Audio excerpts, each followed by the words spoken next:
el número de plaquetas y su volumen plaquetario. Y entonces hay 5 categorías. Se le llaman así categorías. Categoría 1, 2, 3, 4, 5. Y entonces el autor les hace referencia de algunos ejemplos de cada una de ellas y les explica, por lo que vamos a explicar nosotros acá, va a ser el porqué del hallazgo de laboratorio en tal o cual condición. Vamos con la primera categoría entonces. ¿Quién comenta? La primera categoría.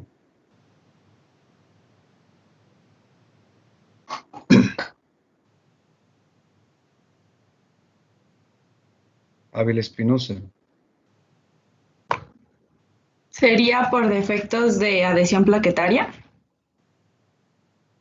No estamos hablando de efectos de adhesión plaquetaria, estamos hablando de las categorías que le da Harrison para que en función del número y el volumen plaquetario haya alteraciones en las plaquetas. No sé si me ubican el concepto. Lo primero que tuvieron que haber hecho es buscar la clasificación de las categorías que establece Harrison en función del número y el volumen plaquetario. ¿Qué puede suceder en el número plaquetario? Aumentadas, normales o disminuidas. ¿Qué puede suceder en el volumen plaquetario? Aumentado, disminuido o normal también. Entonces, cuando combino los dos conceptos, hago una categorización, 5 categorías de la combinación entre el número de plaquetas y el volumen plaquetario. Julio César, adelante. La primera categoría que nos da Harrison. Pues no, yo le iba a decir por el recuento de plaquetas menor de 15,000. No me están agarrando la onda. ¿No fueron a revisar las categorías de una combinación que hace Harrison en el concepto de el número con el volumen plaquetario? López Díaz, Mara, ¿alguien lo encontró en alguna otra referencia bibliográfica? La primera categoría que encontré fue la de recuento plaquetario disminuido y volumen plaquetario alto. Ok.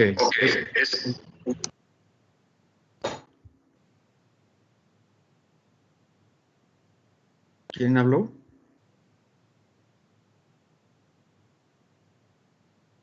López Díaz, ¿dónde lo encontraste? Perdón, es que no lo escuché. En el libro de Ruiz Reyes, si no me equivoco. En el libro de Ruiz Reyes. En el libro de Ruiz Reyes, entonces la doctora encontró esta misma clasificación. Vamos a hablar de una combinación entre volumen plaquetario, número plaquetario. La primera categoría me dice que hay patología en la que disminuye el número de plaquetas, pero son plaquetas con volumen plaquetario alto. Esa es la primera categoría para la referencia de Ruiz Reyes, dice la doctora. También la pueden encontrar en Harrison. A lo mejor es más complicadita buscarla en Harrison. Yo creo que les costó más trabajo buscarla ahí.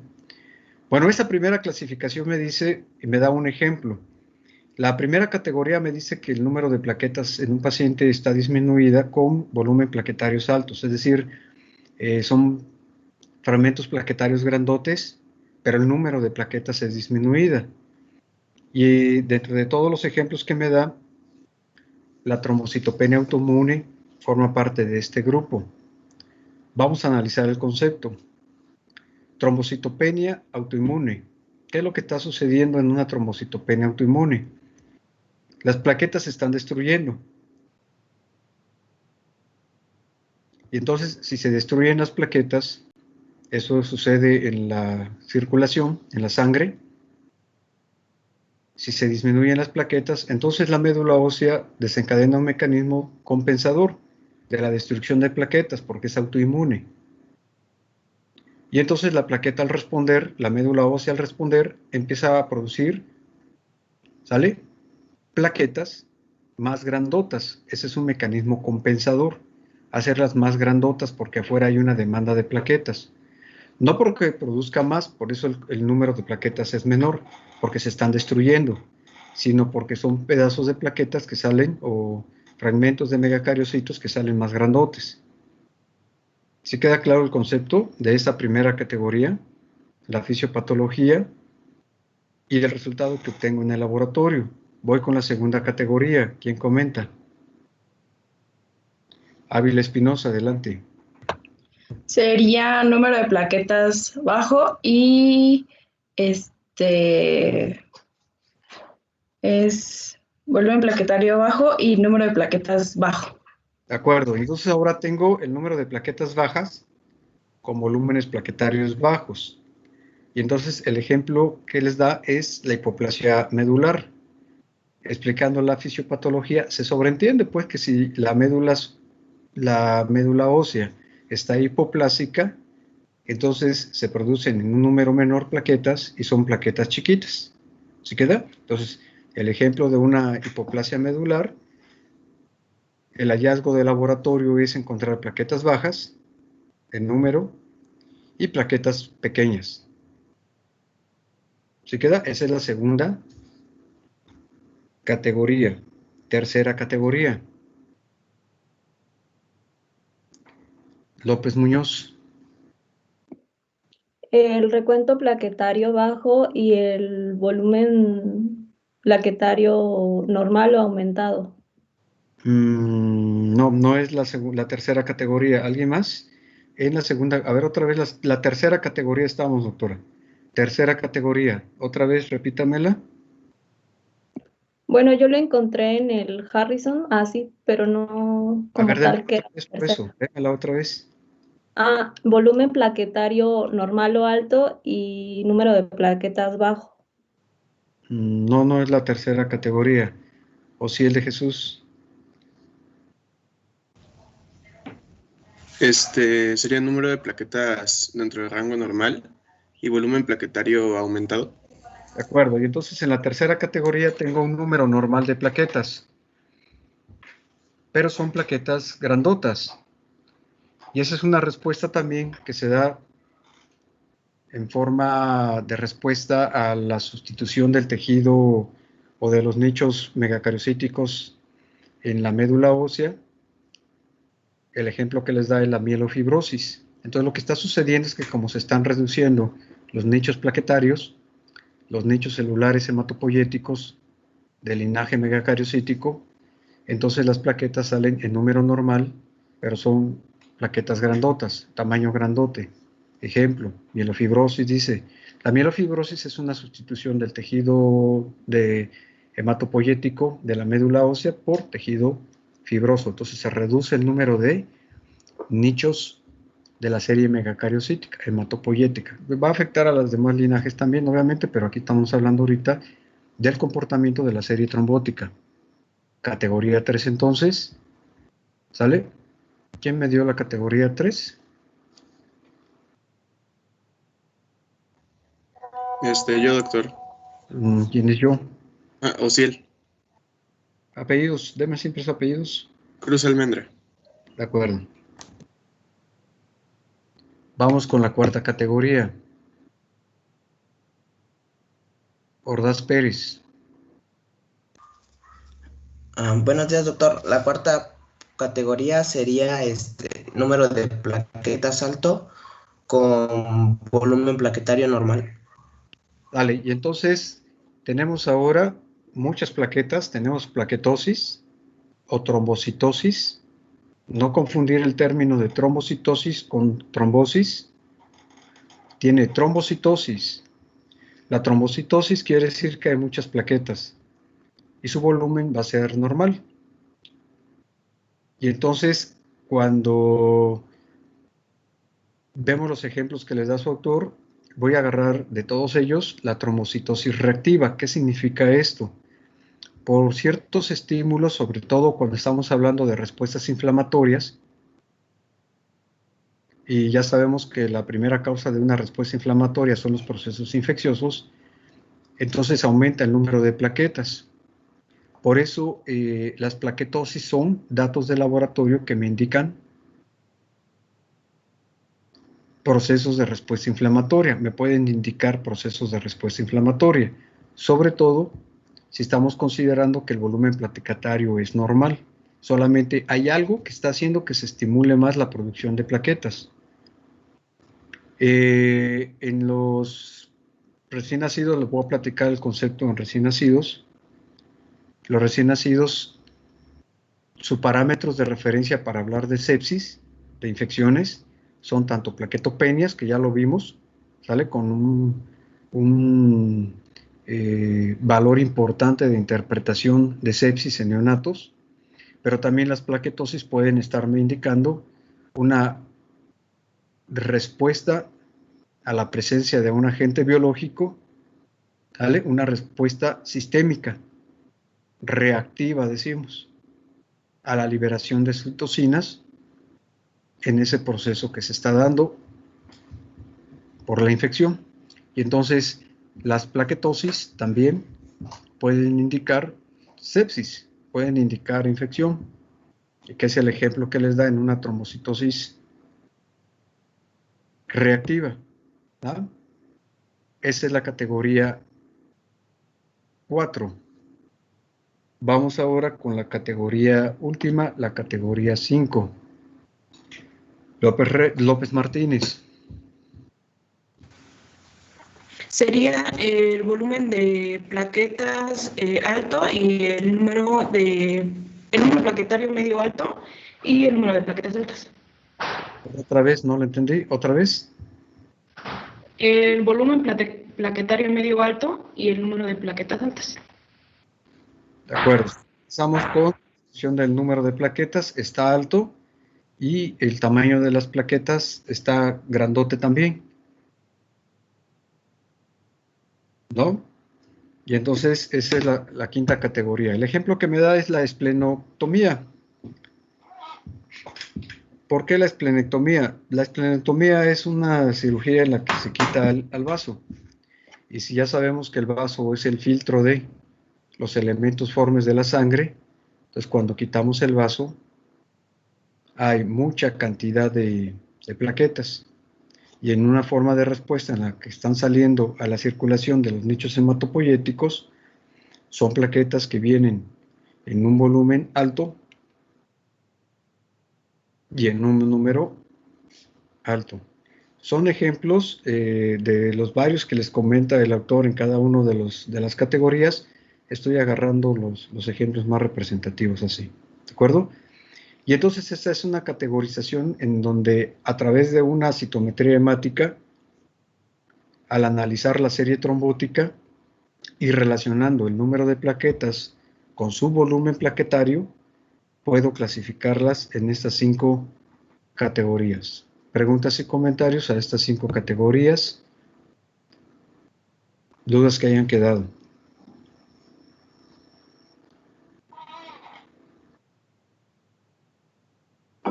Bueno, ahora vamos a utilizar como referencia las patologías que les pedí que fueran a investigar y también los conceptos ya por separados. Estamos hablando de incremento de plaquetas. Hay muchas causas por las que pueden incrementar las plaquetas. Ahorita ya acabamos de ver muchas. Y de igual manera, como hablamos de eritrocitos y leucocitos, pueden haber condiciones fisiológicas. ¿Sale? Una condición fisiológica lo comentamos en el recién nacido. En una respuesta de alcanzar valores un poco más altos, pero en general decimos que hasta el recién nacido no se modifica mucho esa concentración ese número de plaquetas. Hablamos siempre entre 145,000 a 450,000 a cualquier edad, por ejemplo. Otros autores manejarán a lo mejor algo que esté muy cercano al valor que les acabo de mencionar. Entonces, ahorita en el número aumentado de plaquetas vimos enfermedades mieloproliferativas, vimos respuestas reactivas a estrés, ¿vale? Vimos el efecto que tiene la esplenectomía, las infecciones, y vámonos con el algoritmo que les pedí que fueran a revisar, que viene en Harrison para las trombocitopenias. Y si me van siguiendo con lo que voy a describir, por ejemplo, Harrison en su valor de referencia me dice que se le llama plaquetopenia cuando hay menos de 50,000 plaquetas por microlitro. Antes se decía por milímetro cúbico porque se veía al microscopio. Ahora, como se hace a través de una citometría de flujo, entonces hablamos de microlitros. Y entonces, si me siguen con ese algoritmo, vamos a platicar, ¿vale?, de la evaluación de la trombocitopenia, de acuerdo a Harrison. ¿Qué podría estar provocando una disminución en la cuenta de plaquetas? Y debo de pensar en 3 situaciones. Por un lado, que se estén produciendo menos. Segunda opción, que se estén destruyendo más. O tercera, que se estén secuestrando en el vaso o en otro sitio. Pero generalmente el vaso también puede secuestrar cantidades importantes de plaquetas. Pregunta de patología humana. ¿Alguien me recuerda qué es un hemangioma? ¿Qué es un hemangioma?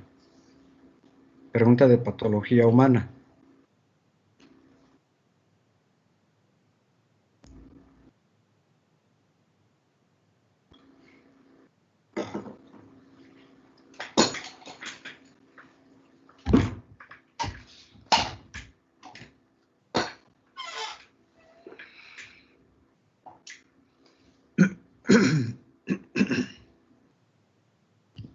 Adelante, Guerrero. Bueno, no sé si estoy como en lo correcto, pero creo que hacía referencia a un tumor, pero de las células, la célula de la sangre, como un tumor de las células de la sangre. No es un tumor de células de la sangre. Sí es considerado un tumor, pero Acevedo Delgado, ¿un tumor de qué? No de células. No, que es causado por el crecimiento anormal de los vasos sanguíneos. ¿De acuerdo? Entonces decimos que es un tumor de vasos sanguíneos. ¿De acuerdo? Eso sí. Y entonces tenemos una proliferación de muchos vasos sanguíneos. Y crecen muchos vasos sanguíneos. Esa puede ser un área de secuestro de elementos formes de la sangre. ¿De acuerdo?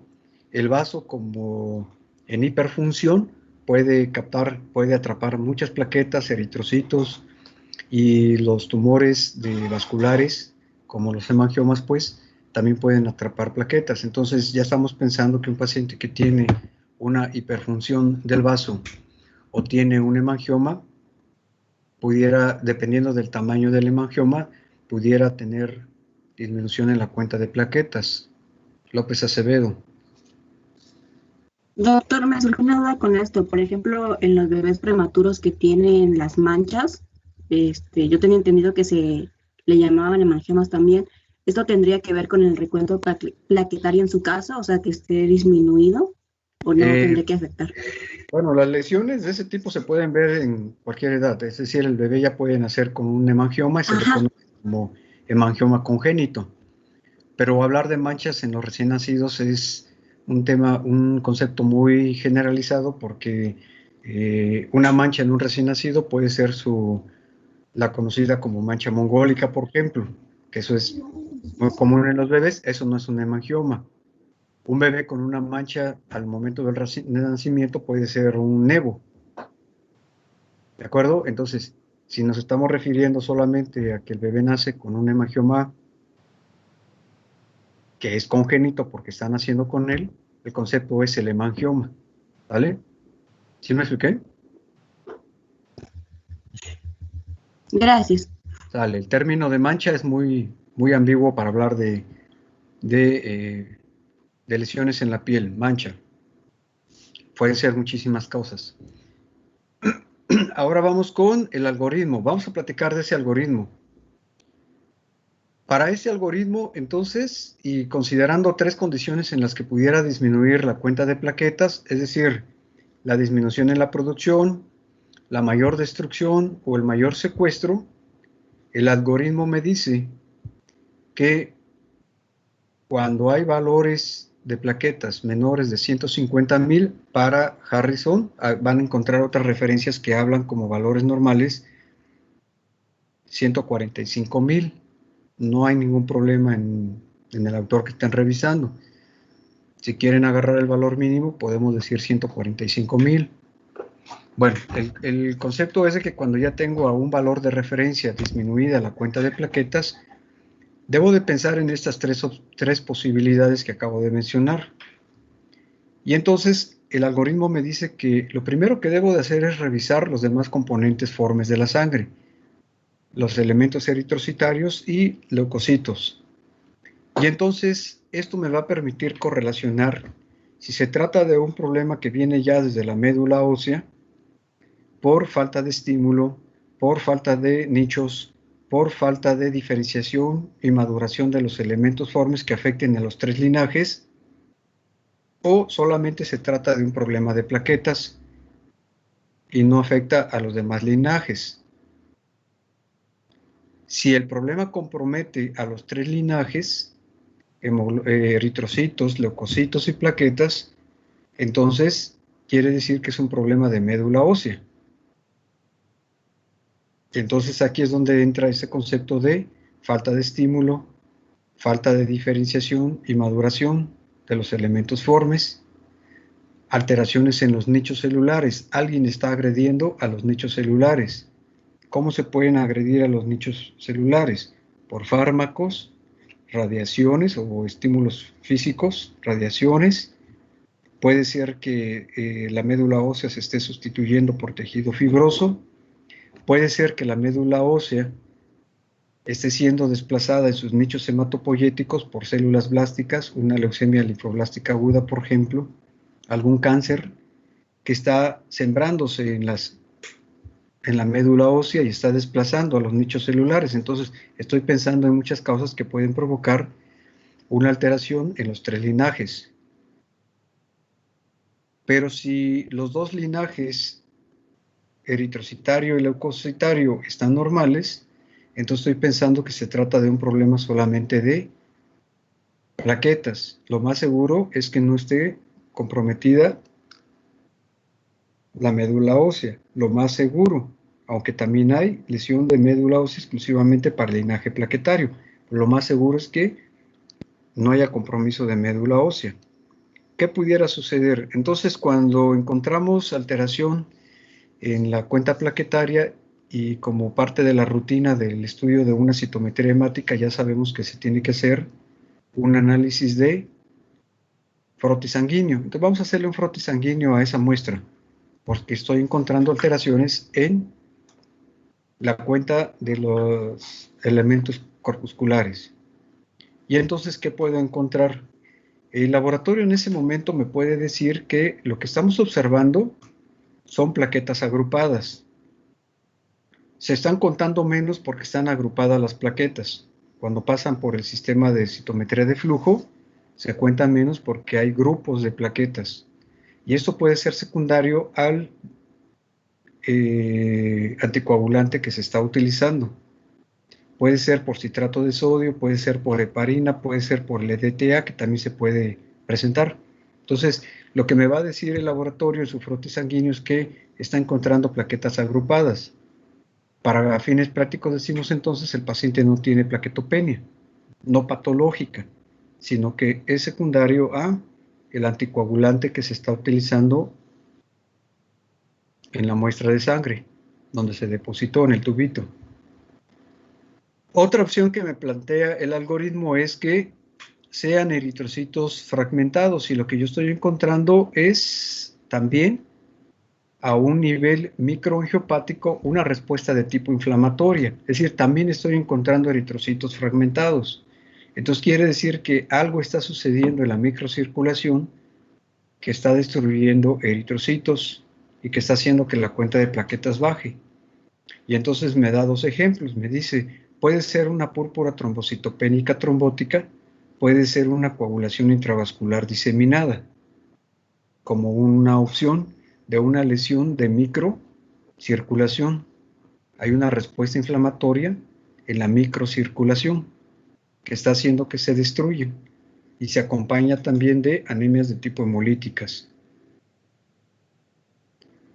Cuando estamos revisando el frotis sanguíneo, también me va a decir la morfología de la plaqueta, y entonces me dice si la morfología de la plaqueta y la morfología de los eritrocitos y la morfología de los elementos, si es normal o se encuentran agrandadas, que ya lo determiné por el volumen plaquetario. Y entonces, cuando estamos estudiando la morfología y el tamaño, visto al microscopio en el frotis de sangre, puedo considerar que se traten de entidades que están afectando al nicho plaquetario por fármacos, por infecciones, por anticuerpos o en forma congénita. Y entonces, si ustedes se dan cuenta, todas las patologías que acabamos de mencionar deben de caer todas ellas siempre en alguna de las categorías de alteraciones en el número y en el volumen plaquetario. ¿De acuerdo? Ese es el algoritmo que les presenta el autor. Comentarios a este algoritmo.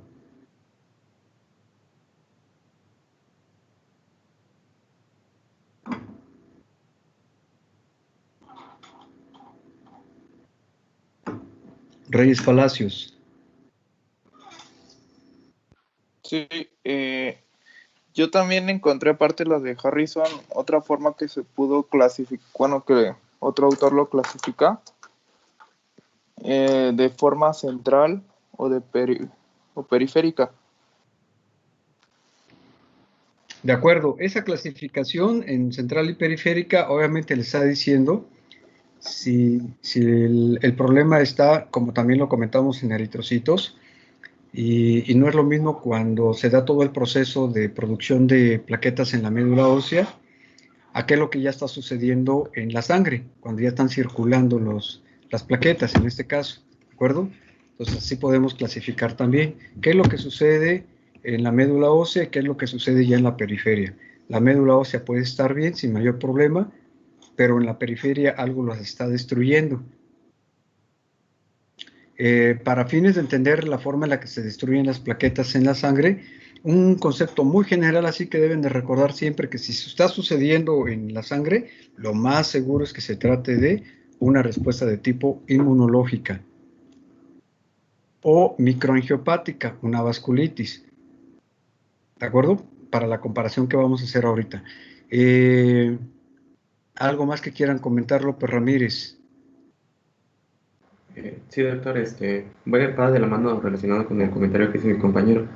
No sé, al menos a mí me siento que me gustaría agregarle a este algoritmo, por ejemplo, una deficiencia de estímulo, por así decirlo, pues ya que pues, en el Harrison mencionaba que podría ser por deficiencia de la trombopoyetina. Entonces, no sé, me gustaría clasificar como también esa alteración por su origen, o sea, ya sea que pueda ser por disminución de trombopoyetina hepática, o también mencionaba que podría ser encontrada por disminución de producción renal. Y no sé, creí conveniente. Sí, las formas de clasificarlas pueden ser de acuerdo a como ustedes quieran. Eso es muy importante. Cuando estamos haciendo razonamiento clínico, es importante buscar todas las clasificaciones que pudiéramos aplicar. La clasificación a la que se está usted refiriendo la pudiéramos entender a lo mejor como una clasificación de acuerdo a la etiología.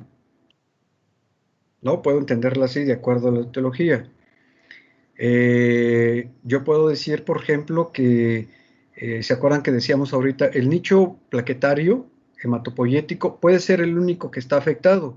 Una de esas causas puede ser una hepatopatía. ¿Por qué? Porque la trombopoyetina se sintetiza en hígado.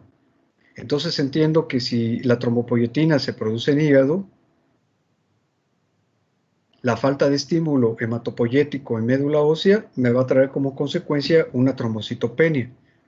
Entonces ya puedo dilucidar que todo paciente que tiene hepatopatías, insuficiencias hepáticas, cirrosis hepática, por ejemplo, va a cursar también con plaquetopenia secundaria a una falta de estímulo. Esa es la fisiopatología.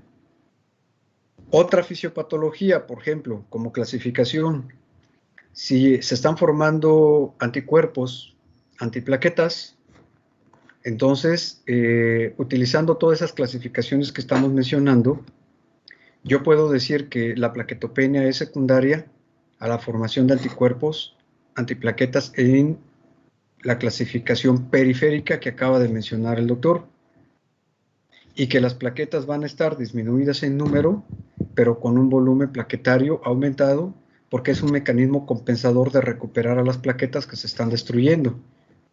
Y ya se dieron cuenta que ya combinamos varias clasificaciones. Entonces, hay muchas formas en las que podríamos clasificar a la patología dependiendo del campo que yo quiera estudiarle. Etiología, dónde sucede, número y volumen plaquetario, etcétera. ¿Sí queda? Sale, hasta ahí voy entonces, en las diferentes formas de clasificación. Vamos a comparar ahorita a los hallazgos paraclínicos para entender el proceso microangiopático de respuesta inflamatoria. Vamos a comparar a dos entidades. Vamos a hablar de la púrpura trombocitopénica primaria y la púrpura de Henoch-Schönlein. ¿Quién comenta? La primera pregunta, ¿qué tienen de similar estas dos patologías? Primero, ¿qué tienen de similar estas dos patologías? Martínez Bautista. Que las dos tienen anemia hemolítica microangiopática. Las dos pueden cursar con anemias microangiopáticas porque está sucediendo algo en la microcirculación. De acuerdo. Otra similitud que pueden encontrar en estas dos patologías. Ávila Espinosa. Que clínicamente ambas presentan púrpura. Clínicamente las dos presentan púrpura. Ese es otro dato importante. Guerrero Sánchez. Que ambos presentan fiebre. ¿Por qué? La pregunta va para usted en ese sentido porque vamos a hablar ya de la fisiopatología. Debido a la formación de la respuesta autoinmune de los anticuerpos. La pregunta entonces va dirigida a cuál es la etiología en ambas. ¿Cuál es la causa más frecuente de púrpura trombocitopénica autoinmune y cuál es la causa más frecuente de una púrpura de Henoch-Schönlein? Guerrero Sánchez. Sobre alguna infección viral. ¿De acuerdo? Entonces las dos tienen en común que van a ver que el antecedente importante de una infección viral. Otra similitud, Lagunas Hernández. Que ambas se dan en edad pediátrica. Son enfermedades, como las enfermedades virales son más frecuentes en pediatría, generalmente cuando hablamos de púrpura trombocitopénicas, autoinmune o primaria, como se le conoce actualmente, y la púrpura de Henoch-Schönlein son entidades frecuentes en etapas pediátricas. Reyes Palacios, otra similitud.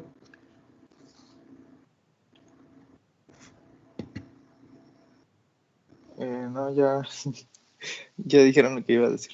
Ok, ya dijeron lo que iba a decir. Y entonces ahora vamos con la diferencia. Si las dos tienen en similitud todo lo que acabamos de mencionar, desde el punto de vista clínico se parecen mucho. Las púrpuras trombocitopénicas, ¿qué tienen de diferente? Las autoinmunes, ¿qué tienen de diferencia con la púrpura de Henoch-Schönlein? Reyes Cruz. Que en las púrpuras de Henoch-Schönlein tienen púrpuras con menor predominio en las extremidades. Con mayor predominio. Sí, con mayor predominio. ¿De acuerdo? Y entonces es típico, si ustedes están navegando ahorita en internet, pueden abrir una imagen de un paciente con púrpura. Generalmente son escolares o adolescentes que tienen lesiones purpúricas que en la mayoría de los casos, en los cuadros clínicos, no rebasan los glúteos. Va de glúteos hacia abajo. Las extremidades inferiores son las que se ven comprometidas en la lesión. La sintomatología puede ser muy variable, con dolor abdominal, por ejemplo. ¿De acuerdo? Pero las lesiones purpúricas, si ustedes ven un paciente con púrpura de Henoch-Schönlein ahí, van a ver que las lesiones predominan, son mayores en las extremidades inferiores. Rara vez rebasan más allá de los glúteos, hacia arriba. Y en cambio las púrpuras autoinmunes, hay lesiones en todo el cuerpo. ¿Sí queda?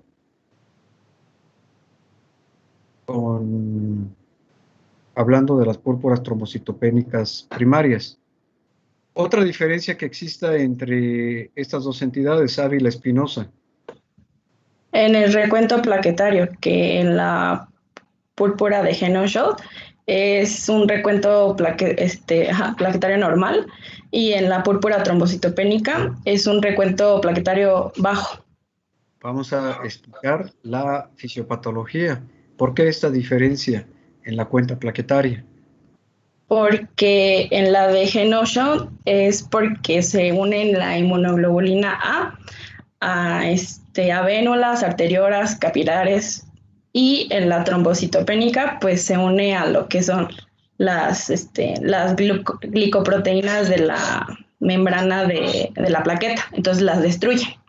Y entonces tenemos una trombocitopenia por la presencia de anticuerpos, por eso se le conocía así antes también, que es a lo mejor de los términos. Ayer les platiqué de 3 términos, antier les platiqué de uno que decíamos antes, idiopática, porque no se conocía el fondo fisiopatológico, se decía que era idiopática, es decir, que se desconocía.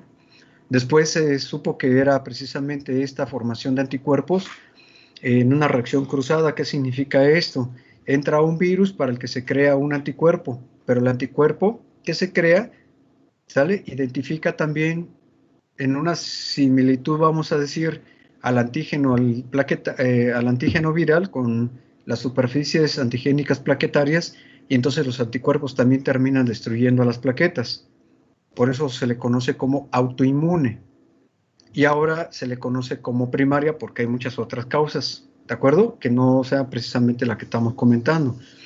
Y entonces dentro de esta secuencia vemos que el problema es que los anticuerpos destruyen directamente a las plaquetas. En cambio, en la púrpura de Henno-Schönle, lo que estamos viendo es que es una respuesta también del sistema inmunológico, pero a nivel de la microcirculación. Y se va a acompañar no solamente de la destrucción de plaquetas, sino también de eritrocitos. Hay una respuesta inflamatoria a nivel de la microcirculación, ¿sí queda?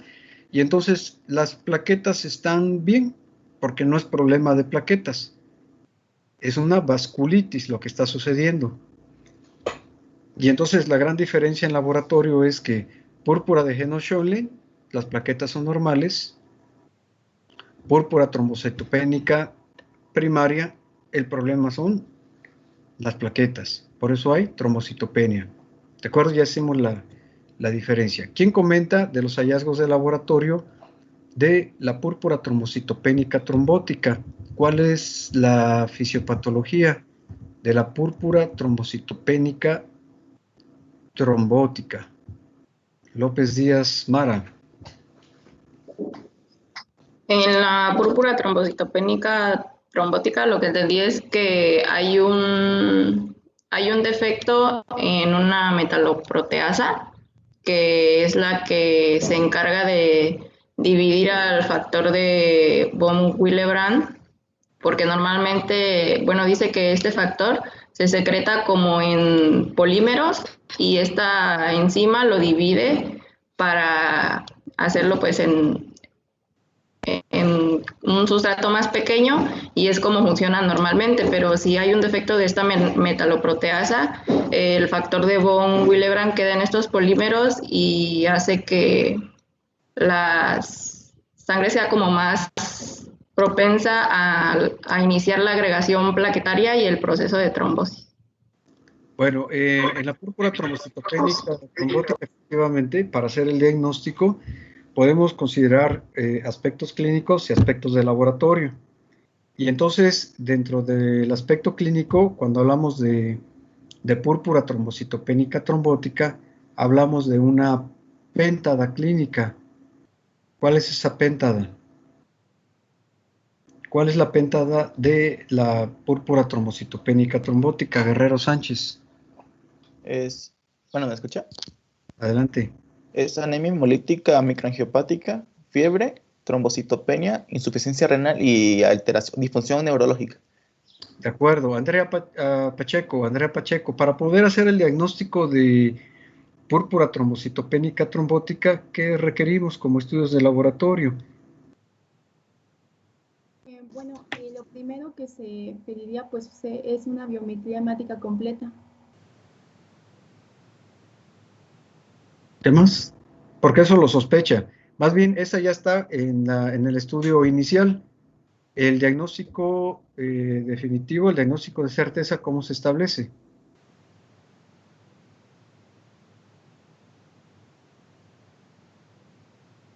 López Ojeda, ¿cómo se establece el diagnóstico de certeza?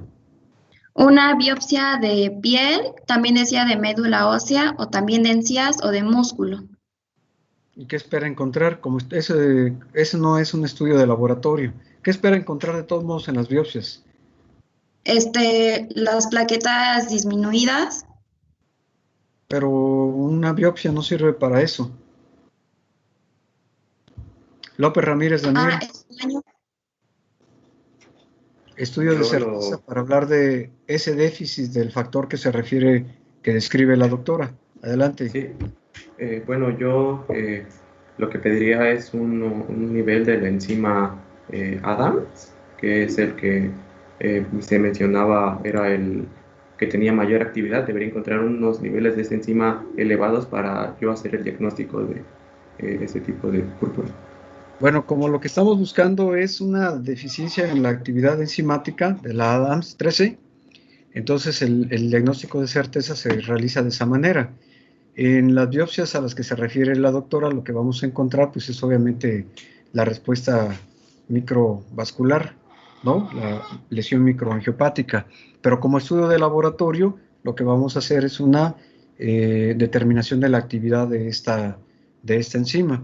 Y entonces entendemos que lo que necesitamos es esta enzima para que pueda fragmentar el polímero que se forma. Un polímero es la unión de muchas moléculas y entonces lo que necesitamos es romper esos polímeros para obtener la molécula que yo necesito. Libre es funcional, factor de von Willebrand. ¿Se queda? Y entonces el defecto es ese. No se puede llevar a cabo esa ruptura del polímero y por lo tanto se expresa clínicamente de eso. Ya llevamos entonces la trombocitopenia trombótica. Vamos a hablar un poquito de los fármacos. Ayer les pedía yo que fueran a revisar algunos fármacos que pueden tener como indicación terapéutica precisamente evitar la agregación plaquetaria. Pero también hay algunas circunstancias en las que yo la debo de considerar como un efecto secundario porque no es el motivo farmacológico por el que lo estoy administrando o indicando al paciente. Entonces vamos a hablar primero de aquellos fármacos que se utilizan como que alteran la función de las plaquetas. Necesito medicamentos que alteren la función de las plaquetas y ¿para qué lo podría yo utilizar? ¿Quién comenta? Andrea Pacheco, adelante. Bueno, estaba yo leyendo de uno que afectaba la coagulación y producía anticuerpos, que era la heparina. Y mencionaba que principalmente cuando como que se usa de 5 a 14 días, o en ese promedio, empieza a crear un tipo de anticuerpos que de hecho se llaman anticuerpos antiheparina PF4. Entonces lo que hacen estos anticuerpos en ese lapso pues es empezar a activar las plaquetas mediante un receptor específico. Y pues aparte de activar las plaquetas, también lo que van a hacer es activar otro tipo de células, como son los monocitos y células endoteliales. La pregunta, Andrea, es, desde el punto de vista farmacológico, ¿para qué busco esta respuesta? O sea, ¿lo uso como con un fin farmacológico? ¿En qué enfermedades, por ejemplo?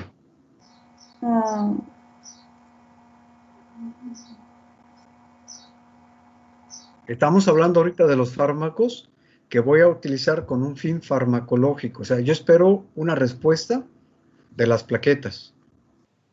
¿En qué enfermedades pudiera yo tener esos medicamentos? ¿Como cuáles, por ejemplo? Ya dice la heparina. ¿O es un efecto secundario? Ese que le comenté es un efecto secundario que puede tener.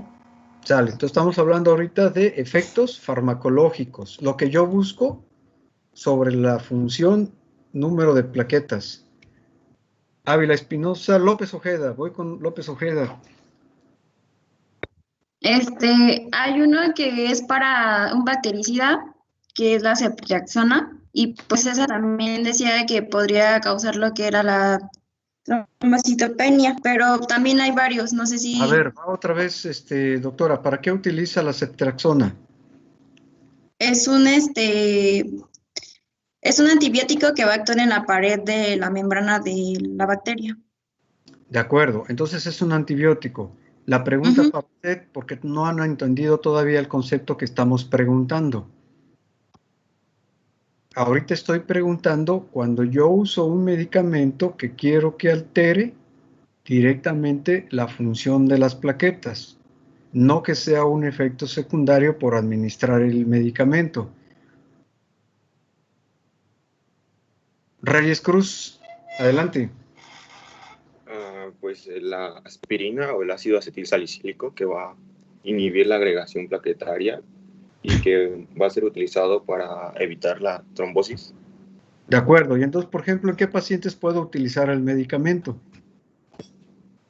En pacientes que tengan riesgo a tener una trombosis. Un trombo. Para ¿de acuerdo? No tener ¿cómo se puede decir? Para que no haga trombosis. Sí. Ya sabemos qué es trombosis, sale. Por ejemplo, aquellos pacientes a los que se les coloca una válvula cardíaca, aquellos pacientes que tienen vellosidades en el corazón que se formaron acúmulos bacterianos y que tienen alto riesgo de que cuando pasa la sangre por esos sitios se formen trombos, se agreguen las plaquetas. Al cizallamiento se estén agregando las plaquetas. Aquellos pacientes que tienen problemas cardiovasculares, riesgo cardiovascular de que una formación de un trombo pueda provocarle algo grave.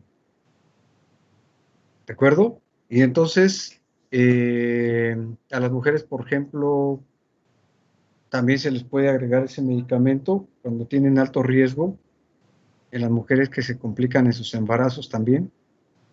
Y entonces, aquí mi objetivo es darle el medicamento para evitar la agregación plaquetaria. Esa es mi intención farmacológica.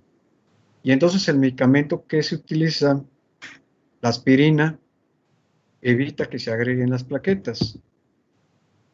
Aquí la parte importante que como yo lo estoy utilizando como tratamiento, debo de recordar que la aspirina, al bloquear la agregación plaquetaria, lo hace en forma irreversible. ¿Qué significa esto? ¿Quién comenta? Ávila Espinosa, adelante. Que, por ejemplo, como es irreversible, pues se tendrían que producir más plaquetas para que se vuelva a producir la COX-1 y volver a tener la agregación plaquetaria. ¿Qué riesgos tiene el que yo le dé un medicamento a un paciente cuya agregación plaquetaria está bloqueada en forma irreversible? Pues que sea más propenso a una hemorragia. ¿Vale? Y entonces va el concepto importante. ¿Qué hay que preguntarle a un paciente que va a ser sometido a quirófano, a una cirugía? Y hay que preguntarle si toma medicamentos antiagregantes plaquetarios. Porque si toma antiagregantes plaquetarios y requiere de una cirugía, Reyes Palacios, ¿cuántos tiempo deberá de pasar de que tenga usted que suspender el fármaco para que el paciente pueda ser sometido a una intervención quirúrgica que necesita? Reyes Palacios. En el caso del ácido acetilsalicílico decía que se tiene que retirar 7 días, que es el tiempo en lo que se empiezan a producir nuevas plaquetas. No es el tiempo en el que se llegan a producir, las plaquetas se están produciendo constantemente. Ajá. Pero que pueden tener todavía, que empiezan a tener el COX-1 de nuevo. Más bien, Reyes Palacios, más bien Guerrero Sánchez, en el tiempo en el que, ¿qué? Guerrero Sánchez.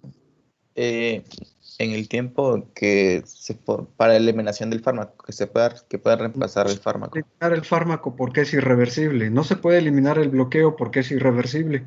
Julio César, ¿en el tiempo qué? La vida media de las plaquetas. Entonces, en el tiempo en el que desaparezcan las plaquetas que están bloqueadas en su agregación, ¿de acuerdo? Y entonces todos los días están produciendo plaquetas. Nada más que si yo le doy ahorita una última dosis de aspirina, entonces esas plaquetas que yo estoy bloqueando en este momento, como tienen una vida media de 9 días aproximadamente, más o menos para sus autores, en ese tiempo espero que ya no haya plaquetas que hayan sido bloqueadas por el antiagregante, y entonces ya no voy a tener problemas de sangrado. ¿Se queda? Entonces, por eso es, no porque espere que se produzcan más, sino que las que ya están bloqueadas puedan ser por vida media eliminadas de la circulación para que pueda favorecerse bien con las que están formándose apenas, pero que ya no están bloqueadas por ácido acetilsalicílico, puedan funcionar bien para el proceso de hemostasia celular en el evento quirúrgico. Preguntas y comentarios a este tema. Acevedo Delgado, comentario.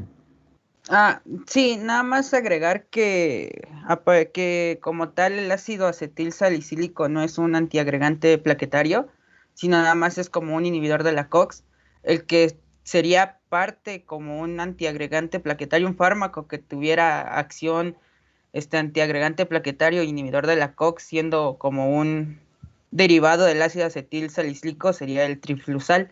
Entonces ese sería como tal un medicamento derivado del ácido acetilsalicílico que tendría como tal una función antiagregante plaquetaria. Bueno, solamente para comentarle, lo es porque si usted recuerda la COX que inhibe, lo hace dentro de la plaqueta, porque está inhibiendo la vía de la COX dentro de la plaqueta. Entonces sí se le considera así como un medicamento antiagregante plaquetario, porque actúa dentro de la plaqueta inhibiendo el proceso de la COX. ¿De acuerdo? Hay otro grupo de todos los medicamentos que son utilizados como antiinflamatorios no esteroideos. Al inhibir la COX, por otras formas, salen las vías de la COX, también pueden actuar como antiagregantes plaquetarios. Hay unos más selectivos que otros, que a lo mejor se quiere hacer la referencia a usted en la selectividad. Julio César, último comentario. Bueno, no es comentario, es una pregunta. Adelante. Bueno, la verdad, yo nunca pude encontrar la tabla de Harrison. Lo único que encontré fue el algoritmo para la trombocitopenia. Y pues quería preguntarle más por dónde lo puedo encontrar o ya pasó. O sea, la categorización, ya le dieron la referencia también, la puede encontrar como categorías en Ruiz Reyes, dice la doctora. Ok. Gracias. El problema de Harrison es de que puede dividirle los temas, generalmente lo encuentra